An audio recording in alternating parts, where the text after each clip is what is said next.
Welcome to A Pair of Bookends, the book club you can carry anywhere. I'm your host, Hannah MacDonald, and I'll be bookending the conversation with some of the most exciting voices from the bookish world. Welcome to our book club episode for November.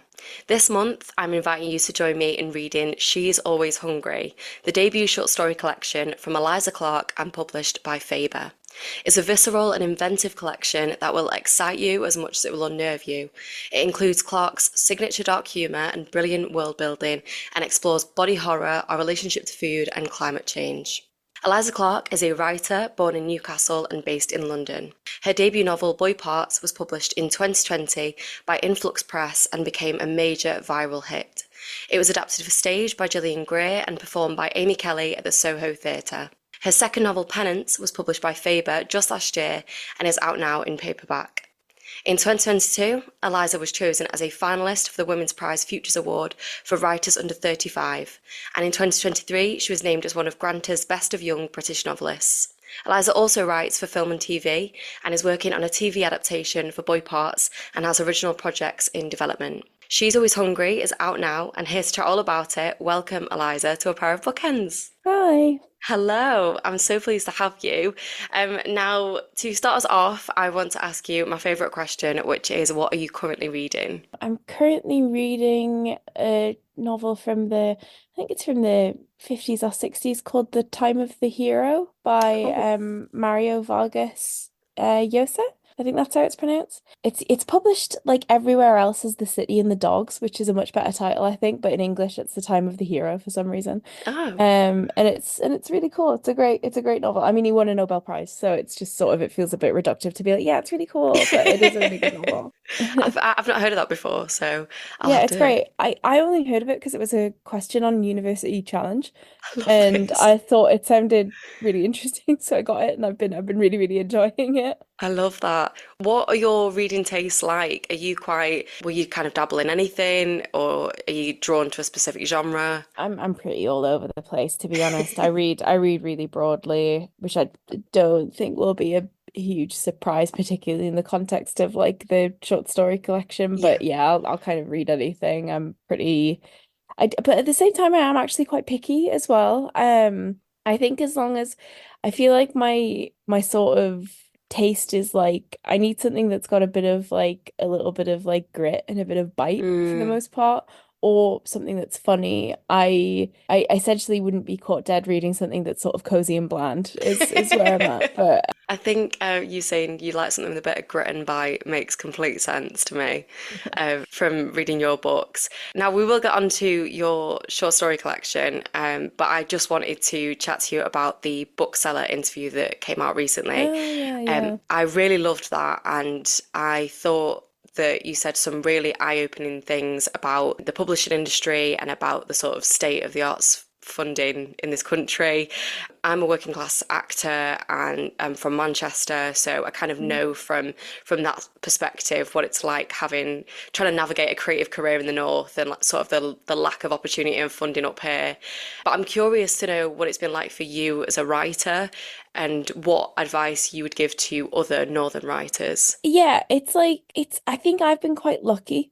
And I haven't been kind of plugging away in the writing mines for as long as like I know that like a bunch of my sort of contemporaries in the north have had to. I suppose my advice would just be to look out for funding opportunities where you Mhm. can and mentorship opportunities and keep checking check places like New Writing North and check oh God, what's the one that's attached to UAE that's like in Norwich? It's like a very similar organization in New Writing North that have some like national stuff on. I'm gonna write National back on. National Centre for Writing. Yes. Duh. Um, yeah, to check National Centre for Writing, and I don't know, I think it's just kind of you got to I think it's got to kind of be a bit self-directed, which is a little bit Mm, frustrating, and you have to know that the opportunities are there to be able to take them up. But I think just yeah. knowing about organizations like that can make a big difference, and getting plugged into like the online presences of places like that to know about opportunities that are Mm. coming up. You weren't exactly waiting for an opportunity to arrive to you, though. You were kind of kicking down the door, weren't you? Because I read that you set up an event with the Dyslexia. Is that the company that you were working for? Yeah. and you pitched your novel Boy Parts anonymously, and that's how it got scooped up by Flux Press. Yes, yeah, it was at an event that I'd organized, which I think is quite it was a little bit embarrassing, but I don't know. I I thought personally like think it's iconic, so. it is kind of it was kind of a slay. I will say that it like upon reflection, particularly, it's like if they hadn't picked it up, it would have been really embarrassing. But well, I suppose if they'd I to be fair, I probably wouldn't have considered it embarrassing if they'd asked for like the full manuscript and then passed on it. But yeah, no, it was a bit of luck and a bit of I think you do actually just have to take the piss sometimes with stuff like this. I think that's one of the big sort of like confidence gaps. I think like people who are privately educated, it's kind of like almost Mm. half of what you're paying for there is to have that kind of like cheek Yeah, yeah, um installed into you. Whereas I feel like when, I don't know, yeah, then you've got a working class background, I think you're just more likely to be a little bit more like humble. yeah, yeah, yeah, And for I just real. kind of think, oh, just fuck it. You should just, just take the piss. Yeah, D don't, yeah, don't annoy people. yeah, But if you can find like the balance between taking the piss and being cheeky in a sort of fun yeah. way, Then do it. and yeah. I love that. Let's get on to your short story collection then. I believe that you had some of these pocketed away for years. Why did it Mhm. feel right to sort of return to them now, and how much changed once you returned to them? That was when it fit into the publishing schedule, basically. So it's She's a kind busy of gal. yeah, they were just like I've had the collection like done and put together in some capacity and since like like at the same time as Boy Parts, basically. Oh, wow. So it was like I talked to Influx about them and then obviously didn't go with them and then I ended up moving publishers anyway. So it was the collection was sold to Faber and Faber in early 2021 alongside my second novel. And it was originally we just went out with the short story collection, but it was pretty much everybody we asked for the second novel as well, which had been contracted in with Influx. So it was kind of a bit of a obviously that I can't really talk about contractual stuff in that much Yeah. detail, but yeah, it was about kind of like moving from that Influx contract to a different contract.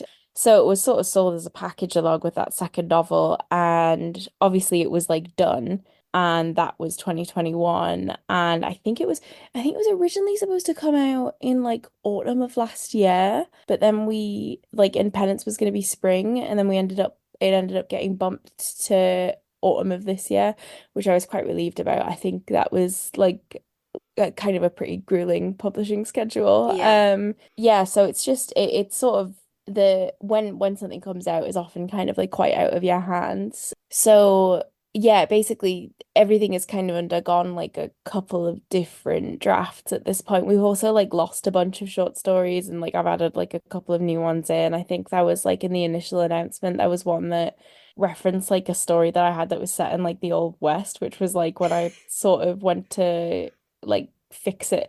I basically went through a couple of redrafts of that story and then just had a moment where I was like, yeah, it's actually unsalvageable. I'm just gonna get rid of it. Nice. Yes, I think that's part of the issue of like having short stories Mm. that came from so early in your writing career is that sometimes you're gonna edit them and think like, oh, if I could just kind of swap the structure around and cut like 1,000 words from this, it's actually still fine and sort out the Yeah. line level stuff. With some of them, it is just kind of like, oh, this just has to go. It's just not in any kind of fit state to be published under my like current standards, I guess. Is it quite scary though to just cut stuff off that you've been working on for a while? Or are you quite used to it now? No, I think when it starts to feel like it's sort of low quality and not very representative of Yeah. your work, then it feels fine. I suppose it's the issue is finding stuff to replace it with. Yeah. But I kind of write short stories habitually anyway, so I didn't feel like I was short on stuff, and I didn't feel like it was going to be a great sort of pressure to find something new or to Mm. write something new. The one of the main issues with that was the story that was actually originally titled She's Always Hungry. So I had to go through the collection and I was thinking of either writing a completely new one so I could use that title or it was just a matter of but then so many of the stories have like similar themes Yeah. it didn't feel like that forced having to retitle it. Yeah. Yeah. That makes sense. Now, it is such a experimental and sort of playful collection in terms of genre and style. The first story, Build a Body Like Mine, is an advert for a weight loss solution. It reads sort Hmm. of like an advert. The shadow of little Chitaly or Chitaly, I don't know how you pronounce that, is reviews for this really unusual takeaway. I think I just wrote in my notes like, "What the fuck is this place?" And some kind of veer into sci-fi and others into horror.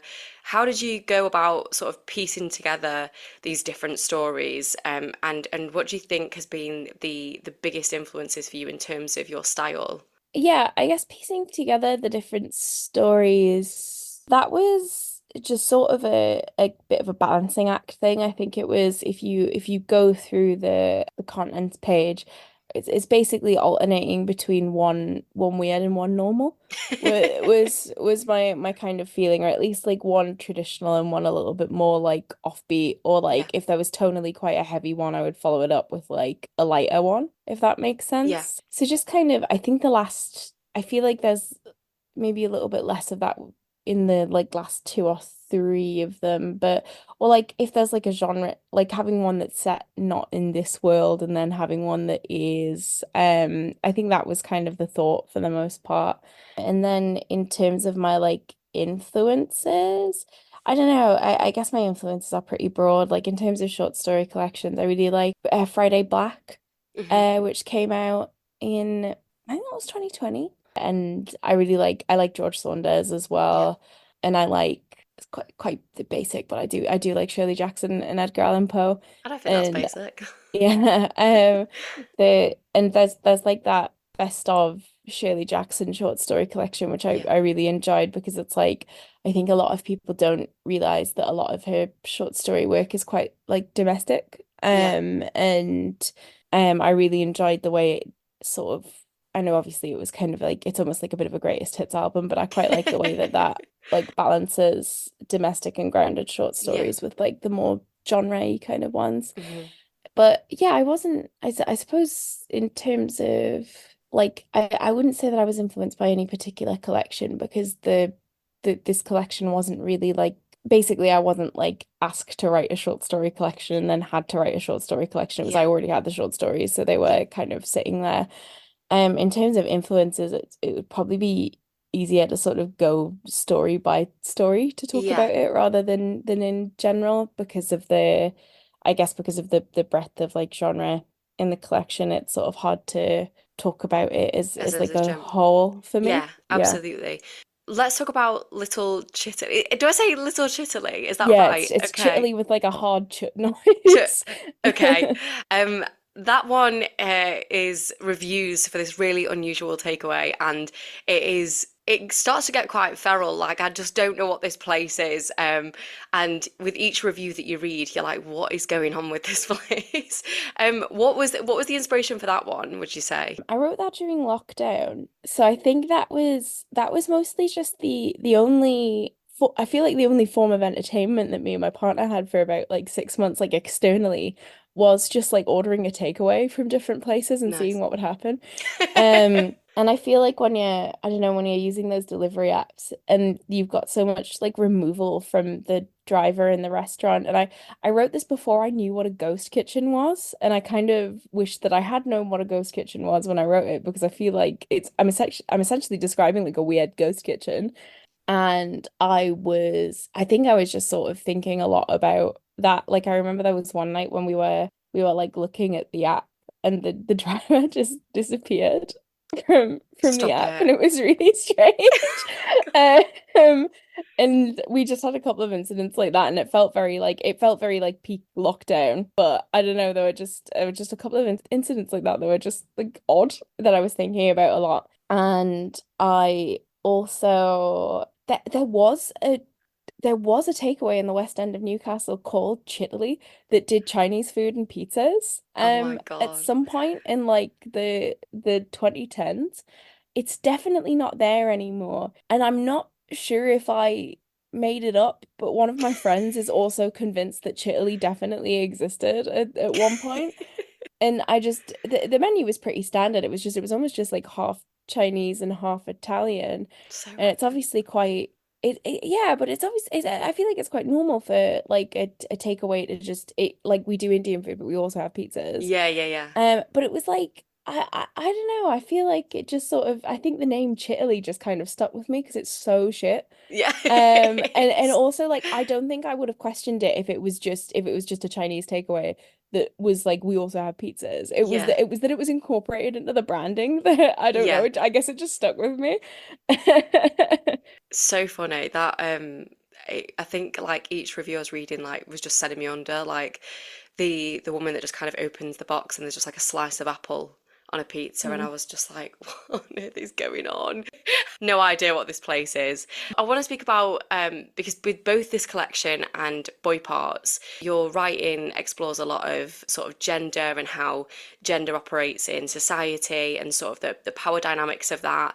In the titular story, She's Always Hungry, and the characters inhabit this sort of matriarchal community. And in Goth Girlfriend, it says Goth GF, but it's Goth Girlfriend, isn't it? Hmm. Yeah, okay. It just I haven't really like come up with a standard way to pronounce that.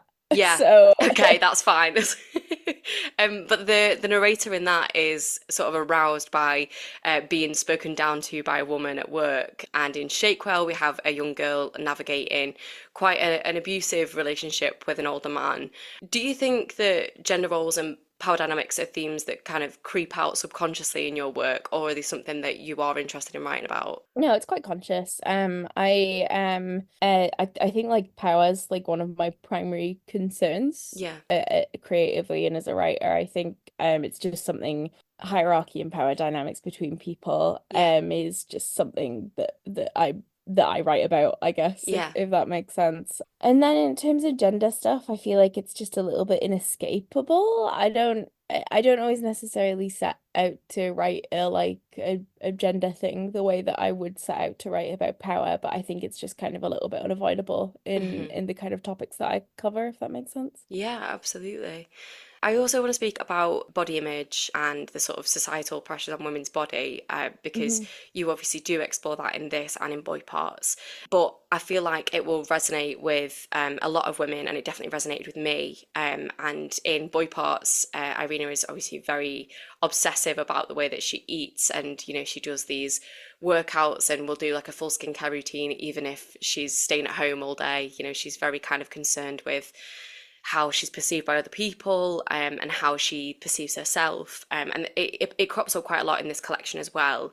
I imagine that quite a lot of your readership are kind of women in their 20s. I'm kind of saying it, I guess.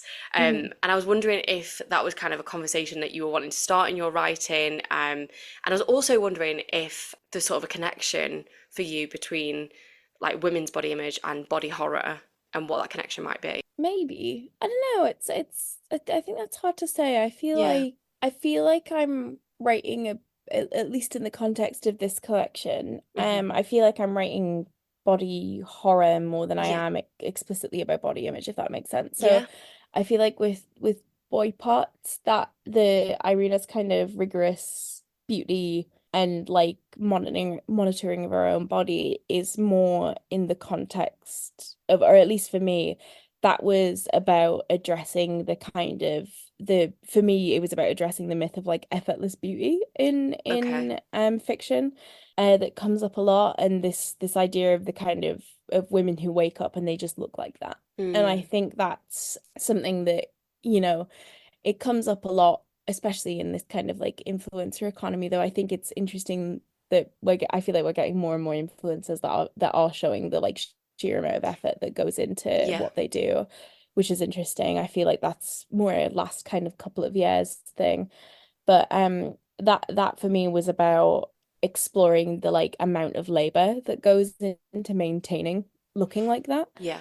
and to not have these kind of, I don't know, I just kind of I hate picking up a book and the protagonist or a woman in the book is kind of like, oh, she was just so thin because she just didn't want to eat anything at all, and her skin was beautiful, and she just had very long eyelashes and rosy cheeks, and she just rolls out of bed looking like that. And I think that's like a fantasy for men as much Oh as it yeah, is for women, like 100%. the idea that you just don't have to put any effort into it. Yeah. So I suppose like I guess my I don't know, I'm always like I'm very like reticent to frame my intentions with writing as being anything kind of magnanimous Yeah. because usually I'm essentially I'm just sort of writing for myself and I'm writing about things that I'm interested in, but Hmm. I guess if that is useful for people to read about that kind of level of labor that goes into looking like that rather than picking up a book with another sort of she just ate like a bird and she just looked like that kind of protagonist, then I'm happy to provide that service, I guess. With She's Always Hungry, I think I was just thinking a lot about a lot of like I don't know, I guess I was just sort of thinking about body horror for me, Yeah. and I think body horror overlapping with body image stuff, I suppose when it's taken through I mean, I'm a cis woman writer. I feel like that's the lens that I'm writing from. Hmm. So I suppose it's always going to kind of overlap with body image. It feels like it's a little bit unavoidable, Yeah. if Yeah, of that makes course. sense. Absolutely. What is the kind of draw for you with writing body horror? I don't know. I suppose it just overlaps with stuff that I'm interested in. Like I Yeah. think there's like a lot of stuff about like parasitic infection, Mm, and I guess it's like a control thing, isn't it? It's the yeah. idea of not having control over your own body and Yeah. the how frightening that is. I mean, I found those really unsettling to read because I am Oh. the type of person where, like, I'll get a headache and then convince myself that I'm dying of a brain tumor. Like, Yeah. I think it's just a massive anxiety thing for me is that, yeah, not having control over something really stresses me out. So when it comes Mm. to like body stuff, yeah, it's just really unsettling. So I really enjoyed reading those, but I was very unsettled by them. I want to talk about settings in your book because Hmm. some of them are quite unusual. We have Extinction Event is this sort of sci-fi kind of dystopian society where the characters kind of work in this lab to try and save humanity with these sort of strange plant hybrid type things. And the titular story, as I said before, is this sort of matriarchal community. How do these settings come to you? Do you have to do a lot of kind of writing outside of the short stories to sort of build up the worlds for yourself? Not really. I think the settings sort of arrive with the idea. Hmm. For the most part, I think the something like Extinction Event was just. I read an article about starfish that were being afflicted by this like plague where they were sort of like rotting and like pulling their own limbs off to try and like Oh stop my God. the rot from spreading, and it was really disturbing. And I just sort of thought about it for ages, and I wanted to do like something like that for Yeah. ages. And then I think the setting from that, which is a sort of futuristic compound where a bunch of people are sort of being forced to kind of stay and solve climate change. Mm. I think that just sort of arrived as I was trying to think of a way that I could do something with this sort of rotting starfish idea.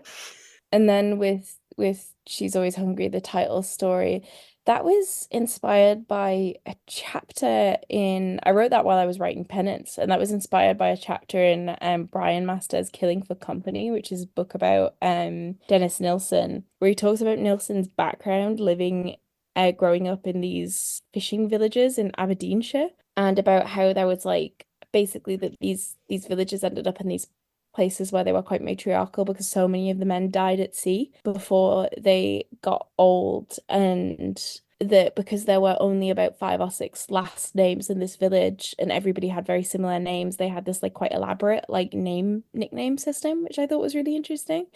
And it basically just grew from that. I almost completely lifted that and just kind of shoved it south of the Scottish border and kind of took it out of time a little bit. Yeah, and then I just kind of combined that because I really like that idea as a setting. I basically Yeah. lifted that setting completely from Killing the Company. And then I had an idea for ages about like I just wanted to do something with somebody like capturing some kind of like mythical creature, like particularly sort of like mermaid-esque thing. Yeah. There's a Japanese exploitation film, which is the fourth in the guinea pig series called Mermaid in a Manhole. And it's about an artist who finds a mermaid in a manhole and then takes her home and paints her while her body kind of degrades because she's been taken out of her habitat. And I was always very like, I don't know, I was just very taken by that idea. Yeah. So I stole it. And well, I suppose I Fair. didn't steal it whole cloth. I stole the kind of concept of like finding something like that and trying to Yeah. keep it for yourself. I love that. I'm really interested actually that you said about the that this actual matriarchal kind of community existed, because when you were talking about the names, I thought it was quite like northern dialogue in that story. When Hmm. how they refer to the men in the story, like they'll say like our Mary's Hmm. Samuel, and that to me was like quite a northern thing. Yeah. And I didn't know if that was intentional. I thought, Yeah. maybe you were wanting to have some Northern dialogue in there, but I don't know if that was Hmm. inspired by the actual place. That's really funny. I was also wanting to speak about something else that gives me anxiety to think about, which is climate change. And you do write about like climate change and sort of ever-changing environment that we live in. How do you feel writing about it? Like not good. No. I think it's almost like I don't know, I find it hard not to I find it hard not to write about climate change with some kind of like wish fulfillment aspect to it, where it's like the idea that we will like find something to fix To it. make it work. I don't know. I feel like I'm just kind of like banking on human ingenuity at this point, Yeah. to fix it. And I feel like that's kind of all we can really hope for. So I suppose it's just a bit of, I don't know. It doesn't feel good. I find it quite No, hard to write about in some ways. I think I'd maybe be interested in doing something that dealt with it a little bit more like frankly, but I also just I don't know, I feel like I'd really struggle to do it without feeling really horrendously anxious. anxious. Yeah. Yeah, I would feel exactly the same. I want to ask a couple of questions about the collection. One of those being, would you say that you had a favorite in this collection? Mm, Probably not. I think usually the your favorite is always just the last thing that you've written. And the last thing I wrote for this was the King, which I guess probably is my favorite, but I'm aware that that is just like a recency bias thing. I'm not sure that I would be able to. I'm not sure if that answer would be the same in a couple of years, but for now, it's probably the King. That's fair. And obviously, you write a lot for TV. If you could choose one of these to adapt for TV, which would it be? I wouldn't adapt any of them for television. I think they're just too like thin Okay, to. I think it's mad to adapt a short story for television. I feel like for film, okay, maybe, but okay, for film then. for film, probably also The King. I think that would probably be the funnest one to do. Before I ask for a recommendation and round off the episode, I just want to speak quickly about humour because I had Hmm. written down various quotes from the collection, and you do have this signature dark humour that kind of crops up in your work, Hmm. and I just really enjoy it. And I'm going to read one of the quotes out. So I wanted to read out from Goth Girlfriend because this just made me laugh so much. Willow tells me when I'm doing something wrong on the spot so I can sort it out straight away, and she always says, "That's better," or "nice," in her low, flat voice when I do it right. And then I bank the sound of her saying nice, and I think about it later while I'm furiously masturbating to the memory of her teaching me how to clean the beer lines or make a decent pisco sour. I just think you're so funny. Thank you. And I wanted to know if humour is kind of an important part of your work, or if you're just naturally hilarious. Suppose a bit of both. I guess. I am funny. But I also think You are. it's just like it's a useful tool to have in your back pocket. I think it like Yeah, make if you're dealing with something quite dark, it's a way to kind of like lighten and give the reader a bit of like relief. yeah, for sure. To sort of punctuate it with some humor. But also I think if you know that you are funny and you know that's something you can fall back on, it is always just nice to be able to sit down and think, oh, I'll do a funny one. Yeah, Um, yeah. I love that. Before I go to recommendations, I do want to ask what's next for you. I know that when this episode goes live, this short story collection will have only just come out, but is there anything else that you're working on? I have started working on a third novel, but I don't know how long that'll be. Fair. I feel like you've had a lot of And stuff out in quick succession. yeah, I really have, and Have you it's got a been break booked in at any point? no, No. yeah, I don't know. I think it sort of depends with TV stuff and film Of stuff because you're course. so much like working for like a to to deadlines Yeah. that and it's very like stop start, so it can be sort of hard to tell when you're gonna have time. But yeah, other than that, it's just sort of it's like film and TV stuff, which is always like quite boring to talk about in public because I like can't really say what I'm No, of doing. course, yeah. But it's really exciting to know that there is stuff in the works. Yeah, whether it'll actually ever get out is, but hopefully one day. I hope so. I really hope so. I'd be really excited to see a TV adaptation of Boy Parts. So Mm. let's all keep our fingers crossed. Before I let you go, I want to ask for a recommendation. So, is there anything that you'd like to recommend to the listeners? It can be books, TV, film, kind of anything goes. Yeah. Oh, I think I'm probably going to recommend the recent television adaptation of Interview with a Vampire. In I haven't part seen because it. it's all on the iPlayer now, Oh, which I think makes it very accessible and very easy to watch, but it's just really fucking good.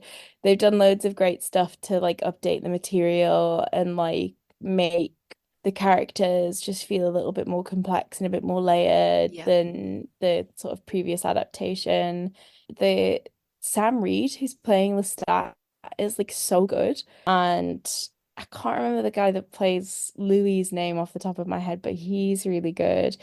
And there's also, I can't really talk about the character because it's a little bit of a spoiler, but there's a really, really good actor who's from the Northeast that is in it. And I Oh, was and I was really excited to discover that he's from the West End of Newcastle as well, which is where I'm from. So I oh was my immediately like, God. ah, when I realized where he was from.